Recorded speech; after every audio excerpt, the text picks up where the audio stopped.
This is Jim Kukrow, founder of the Author Marketing Institute, and you're listening to the Author Marketing Podcast.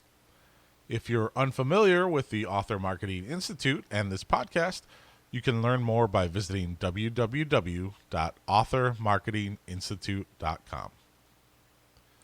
Are you a business person who knows they need to write a book? You know a great book will be the best business card you will ever have, but you can't figure out what to write about, and of course, you can't find the time to write that book. The good news is there is a solution for busy professionals who know they need a book to grow their business. I recently sat down with Adam Whitty, CEO of the Advantage Media Group. Adam presented a talk called How to Quickly Write, Publish, and Profit from a Book That Will Grow Your Business. The replay of the event is available for you to view online now. Adam shared the most exciting case studies, marketing ideas, and best practices he has learned from helping hundreds of entrepreneurs, consultants, and professionals write, publish, monetize, and market their books. Watch the replay of the event in your web browser today. Just visit www.authormarketinginstitute.com and click on the Nonfiction tab to gain access and to learn more. With that out of the way, let's move on to today's topic. 5 things you should email readers to keep them engaged. Building up an email list is like getting your first car. With your hands behind the promotional wheel, you can do anything you want directly market to your readers. Much like a brand new vehicle, however, you need to take care of your email list and make sure you're using it properly. If you use every email to scream, "Buy my book," that's the equivalent of taking your new car out drag racing night after night. You might get a few sales here and there, but eventually your email list will crash from too many unsubscribes.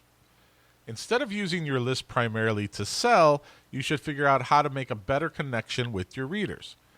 You likely know your ideal readers best, but here are 5 things you should consider sending the members of your list to keep them engaged. Number 1, new releases and news. If a reader signs up for your list, then he likely wants to know when your new books are coming out. You should also let your readers know when something exciting is happening with your books, like an audiobook adaptation or your inclusion into a multi-author box set.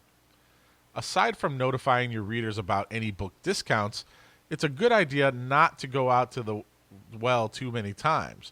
You shouldn't make selling your book the primary focus of every email. Put yourself in the place of your readers. How effective would it be if a writer you knew and loved pitched you like a car salesman once a week? You'd probably get pretty fired up and unsubscribe after the second or third message. When a new book does come out, make sure to promote it in a creative way. Many authors tie in giveaways with their releases to get their readers to spread the word.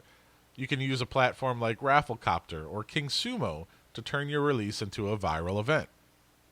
Now, it's also a good idea to give your email list the first crack at a book at a discounted price. Allowing your favorite readers to save a buck or two makes them feel special and gives them incentives to stay on the list for all future deals. Your goal shouldn't be to milk as many dollars as possible out of your list. By treating your readers like you'd want to be treated, you'll keep them for life and turn them into true fans who will spread the word about you and your books. Number 2, personal stories and opinions. Many authors send nothing but new release information and news. If you're putting out new work only 2 or 3 times a year, there's a chance that the readers on your list may forget about you. After all, there are dozens of movies and TV shows and books competing for their entertainment attention. To rise to the top, you need to connect with your readers on a personal level. Some successful authors like Hugh Howey do a fantastic job with this. Howey writes dystopic fiction and sci-fi, but he publicly shares a lot more than his thoughts on the genre. He tells stories about time working at a bookstore and his dreams of sailing around the world. The best-selling author also shares his point of view on issues related to indie publishing versus traditional publishing. Howey sends his subscribers what he cares about.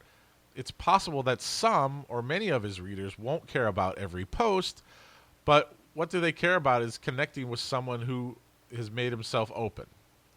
Howey doesn't hold anything back, and neither should you.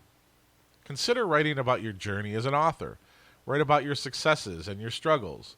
Discuss what parts of your life have inspired your stories. At the end of these emails, ask your readers if they've had any similar experiences. You'd be surprised at how many fans will respond with their own tales of woe and joy. In a world that can't be scamped on real personal connection, these emails give your readers a chance to link up with someone they care about. When you consistently deliver emails like this, you'll make more than fans, you'll make friends. Number 3, bonus materials. In some case, you'll be lucky enough to stumble on people who are huge fans of your work. These voracious readers will eat up every last word you create and beg for you to write more as soon as possible. When you find and impress a person of this ilk, you found yourself a true fan who might buy your books for the rest of your life. However, not all fans are found, some are made. One of the best ways to turn a casual reader into a fan is by letting her be behind the scenes of your work. When you provide your readers with exclusive glimpses of your pre-finished work, it makes them feel a deeper connection and anticipation for the upcoming book. Provide your list with exclusive excerpts from your unfinished work. Give them a peek at the cover before you reveal it to your social media accounts. Create dialogues between characters that can't be found anywhere else. At first, it may seem like these methods are only reaching a few people at a time. But if you keep it up for months or years, however, you'll find that more and more people will start to clamor for these special features. They'll begin buying your book as soon as it hits the virtual shelves. And at the very least, seeing a few fans get excited about your upcoming book can help give you the motivation you need to finish it on time. Number 4, books you enjoy.